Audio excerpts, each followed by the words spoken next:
Hello, I am New York State Senator Bill Perkins, your host of this episode of Represent NYC on Manhattan Neighborhood Network. I represent the 30th Senatorial District, which includes Harlem, East Harlem, also known as El Barrio, and portions of the Upper West Side.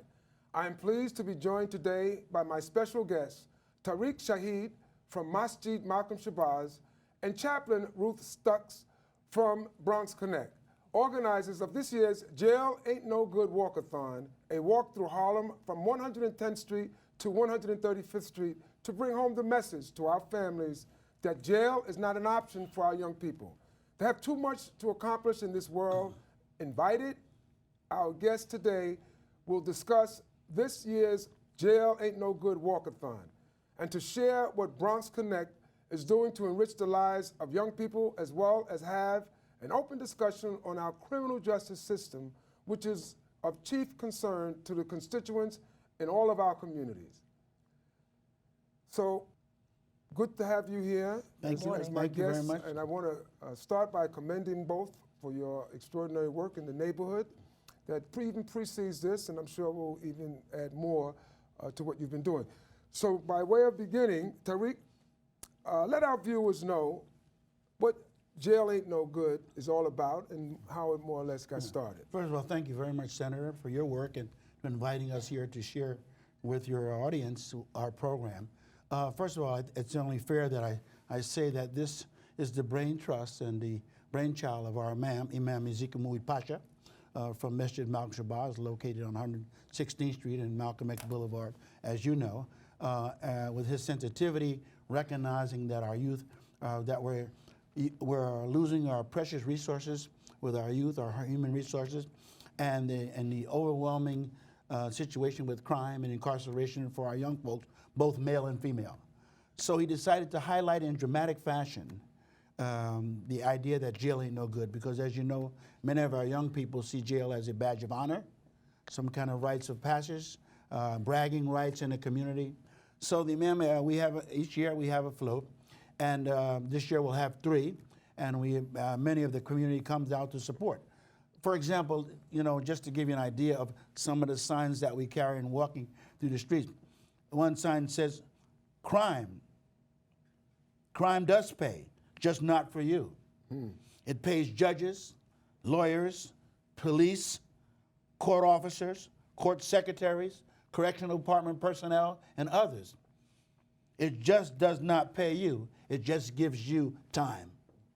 Very good. So that's good. That's very good. And I want to, again, commend you and for all the work that you and the Masjid have been doing over these years when this type of work was not very popular. Yeah. And now, fortunately, has become a mission that many of us are now embracing and hopefully making some changes.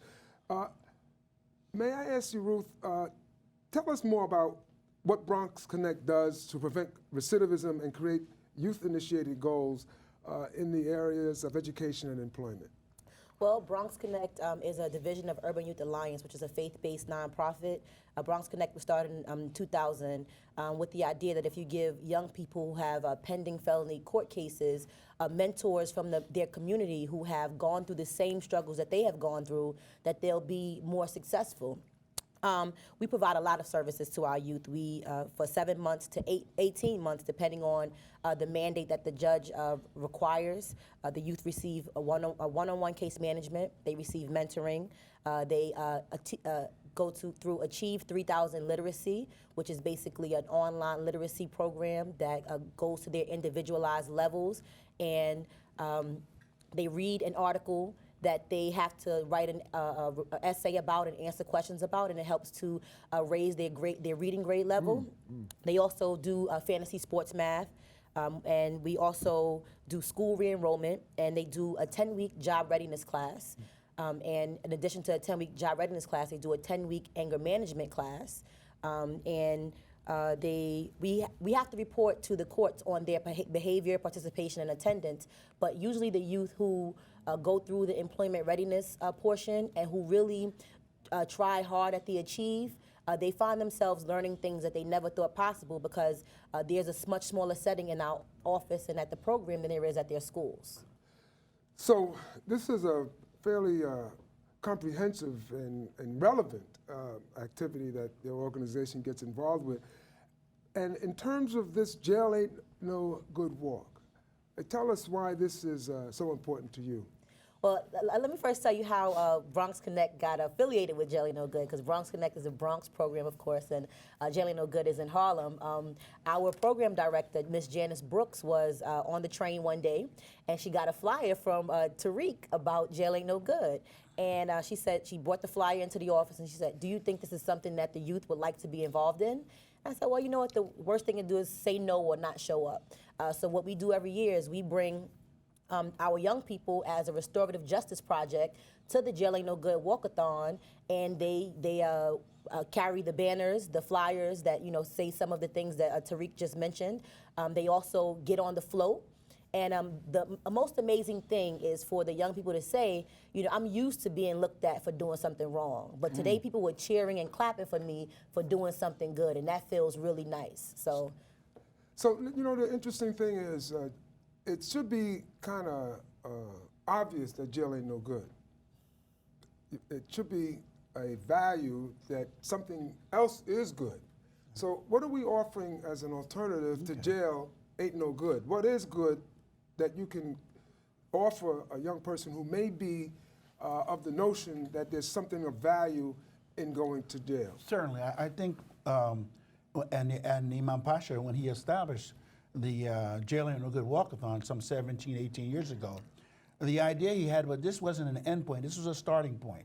And that those of us who are responsible in society, from the political level, from government, from civic, from program, from religion, that we would see this as an opportunity that we could come together and identify alternatives to incarceration, so that we couldn't just say, okay, jail ain't no good, but we would say, okay, here are some options that you can do. One of the things that we've been doing in recent is that we have organizations such as the fire department, the correctional department, EMS, to come and recruit. So there are jobs available, so we can help our people getting other organizations that know that people have a criminal record, but also will hire them. So that's the kind of alternative we've been trying to establish over the years, and it's getting bigger and bigger and more participation. And BronxConnect, how are you responding to that?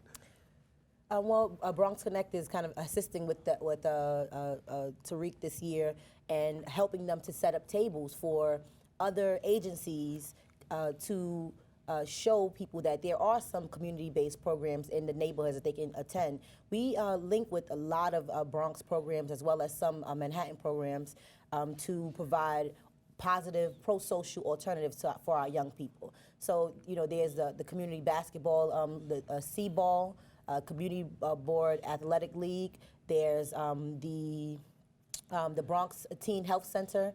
We also kind of working with Morris Heights Health Center. So there are a lot of different agencies. I would sit here for all, a long time trying to name them all, but there are a lot of agencies that we work with. But it's good that you name a few, because as viewers watch this, they're going to want to grab on something that they can move forward with. And so thank you so much for that. So how can young people get involved with your organization and or get involved with the event, the Jails Ain't No Good walkathon? Well, first, perhaps Ruthie can tell you how you get involved with her organization, Sure. and then I'll say how we get involved with the walkathon. Sure. In order to be a participant in BronxConnect, the Alternative to Incarceration program, the youth have to be referred from their attorney, from the courts, or from their probation. So we only work with youth who have pending felony cases.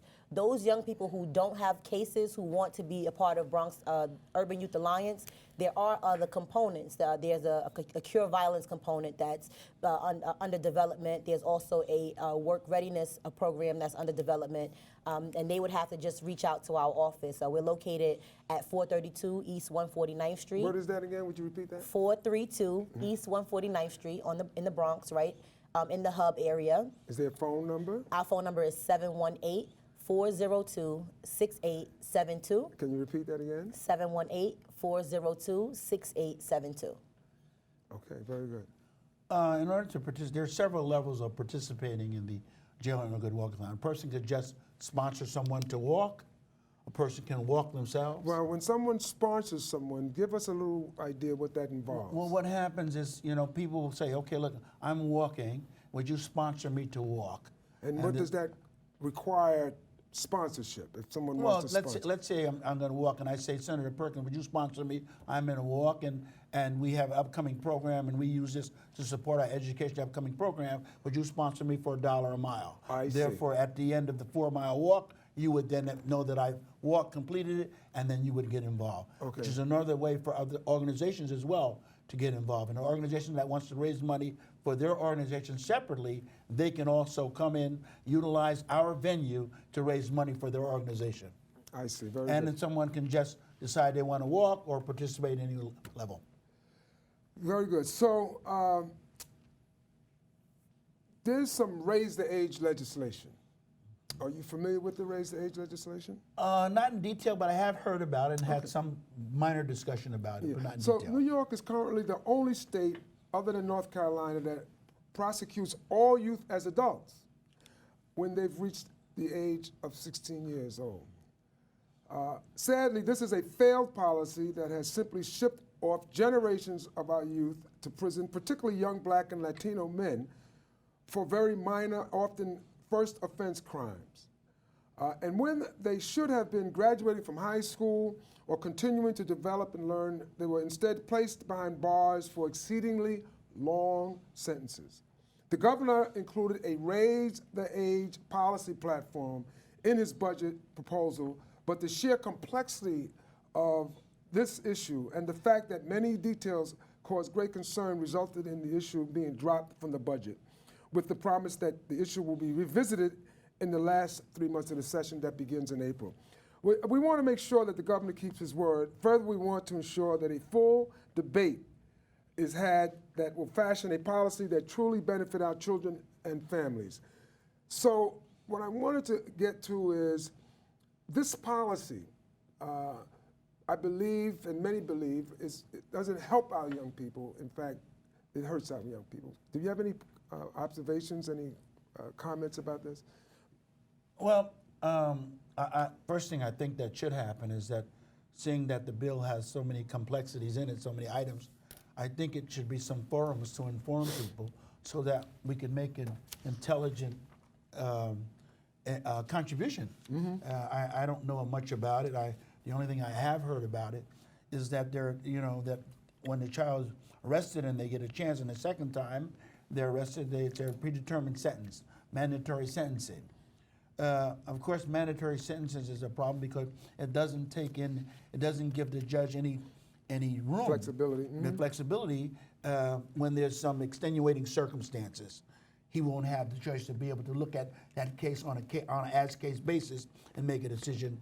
He's governed by the law that says the child has to go to jail. That to me becomes the issue that I have seen that I think would raise concerns for me and a community as well. You have some? Like Tariq said, I'm not familiar with the details of the raise the age law, but it sounded good, right, from the way that people are able to spend things. Oh, we want to just raise the age, but the problem was that some of the details of the law weren't really beneficial for the communities of color, as well as our young people. We don't want a 17-year-old being a predicate felon and having to do 10 or 15 years, as opposed to whereas now where they have the YO status, that case would be closed, youthful offender status. The case would be sealed once they finish their probation. And I think that the raise the age proposal, as it was, took away from some of the benefits of the youthful offender status. Right. So, I think, thank you very much for your observations and your support for our young people. I would like to see this opportunity for this discussion to result in some ongoing opportunities in which we are working together, particularly on our youth. And one of the things that comes to mind is the need to organize them, to bring them together, to hear from them, to have them involved in some discussions with themselves as well as with us in terms of our respective organizations. Is there something that you can see happening? Obviously, my office would be very interested in hosting it and putting together the logistics of it. But do you think it's the kind of work that you two can do together in terms of your respective? Well, certainly, it's probably something I think the Imam Pasha would want us to be involved and to explore. Not only explore, but also help develop. Well, and you know, to and look at define, where we yeah. can make a contribution. Yes. Where we can add our understanding to it. I don't know, you know, I worked in the prison for 13 years, and I work with youth as well as the young women, and I know it's a major problem. I know there has to be something done in the issue. And so I'd certainly be open to that kind of dialogue to be able to have some discussion about it. Right. And I'm sure the man would support that 100%. Of course, BronxConnect is always willing to partner with anyone who's willing to do what's best for our community. So, number one, you know, we've had a very interesting conversation, I think a very relevant conversation. But what is it that you think is the greatest challenge before us as we move to support our young people? Is it a challenge related to society and how society sees them? Is it a challenge related to resources? Is it a challenge related to a gap between the youth and the adults? Help us understand, how do we bridge that gap? How do we get those resources? And how do we get, what kind of support do you think you need to make your job more successful for our young people?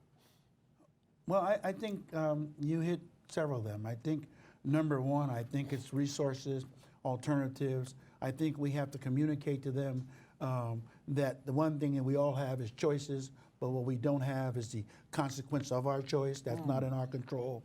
I think that I think the media has to play a part in this, what prevailing culture, or what I mean, and what that does is it highlights our reckless youth and not our positive, constructive youth who are doing things that we can highlight. So the media has a role to play in projecting our youth in a more positive That's way. exactly right. Yes. I think some of the challenges is that we don't have as many after-school programs for our young people as we did in times past.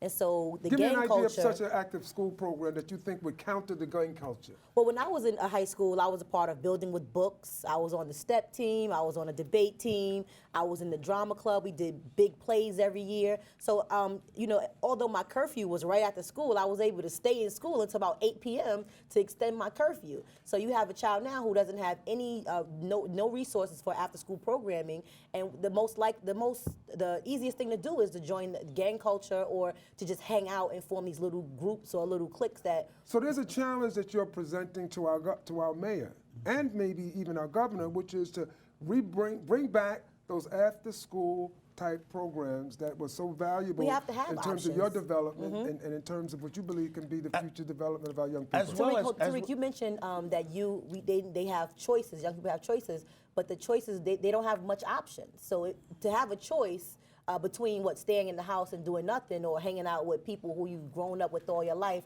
that kind of may be doing the wrong things, you might have choices, but you don't have really good options. Well, that's so where we the need to consequence increase comes their in. options. That's where the consequences of their choice they don't control. Once you make bad decisions, then you don't control the outcome. right. The other point I think. But you have to have the right options That's for right. them. That's right. The other point I think Imam Pasha brought out so clearly is that they've taken from the school the things that we used to have: home economics, a vocation, shop. You know, everybody's not going into technology. Everybody's not going to be a doctor. So what about our mechanics? What about our homemakers or cooks?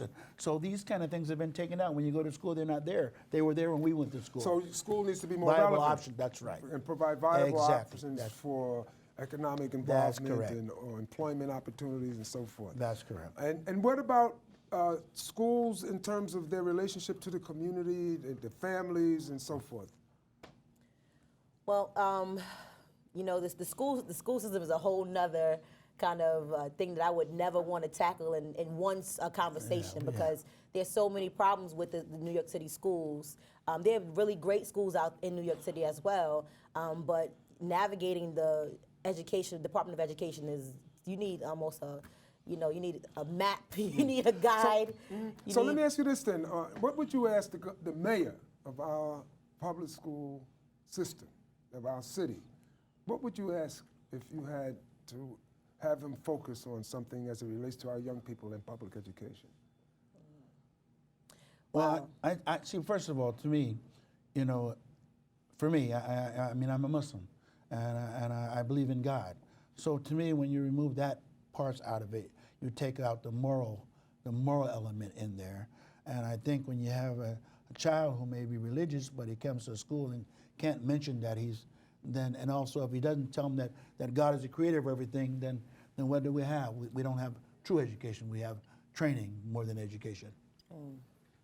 Well, I would ask that there be more resources put into not just failing schools, but in schools that are doing well, and that we not, as opposed to continuing to get rid of failing schools, that we would invest in our schools in a meaningful way, making sure that the schools are reflective of the communities, the teachers and the staff that work at the school, making sure that the schools are a safe haven from the negative maybe influences that are outside in the community.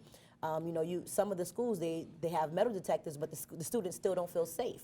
So, to make sure that there's a culture of, a positive culture of learning, where you're not ridiculed for being smart, or you're not at risk of being jumped or getting into a fight or bullied ridiculed at school. for not being so smart, because That's that's true. sometimes is a problem too for young people. They feel they can't measure up, so they stay away Right. because they don't want to show And their not weakness. being smart academically doesn't mean you're not smart in any way.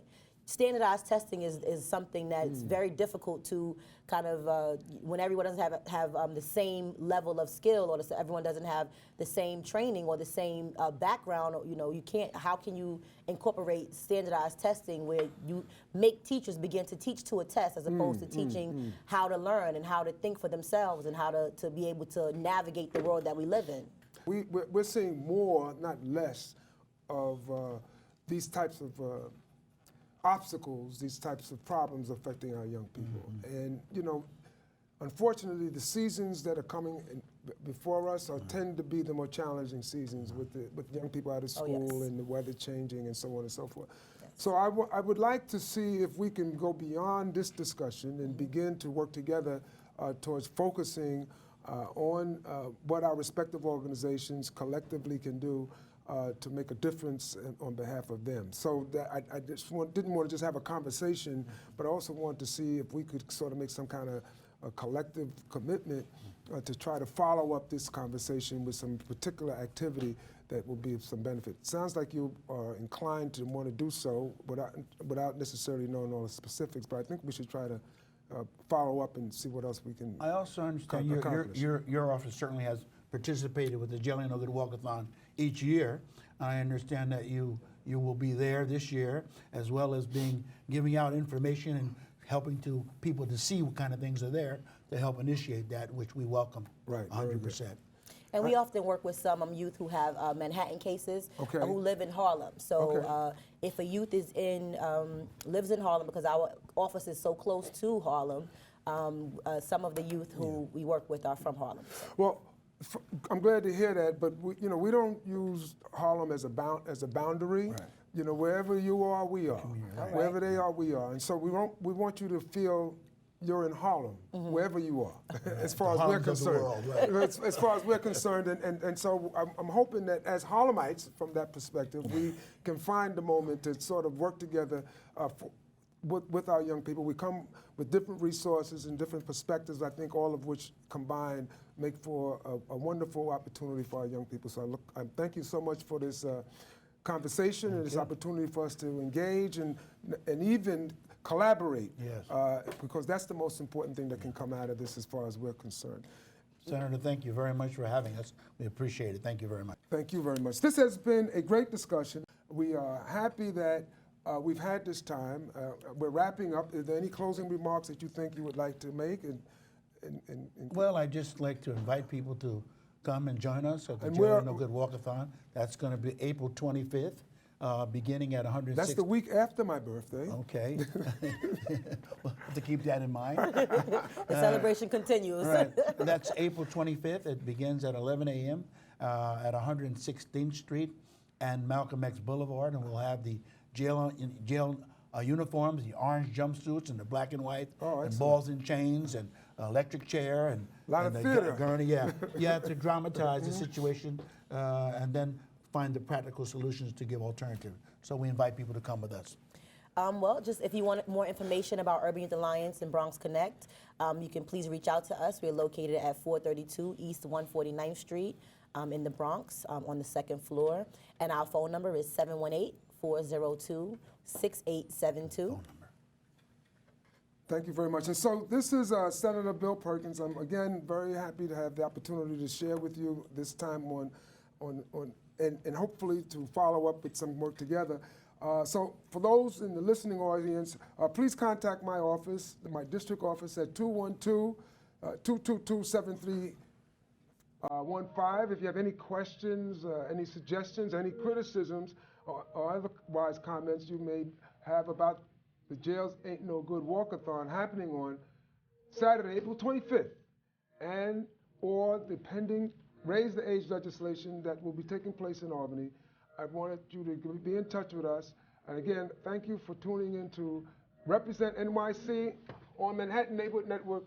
Yours truly, Senator Bill Perkins. Thank you so much for your time and attention.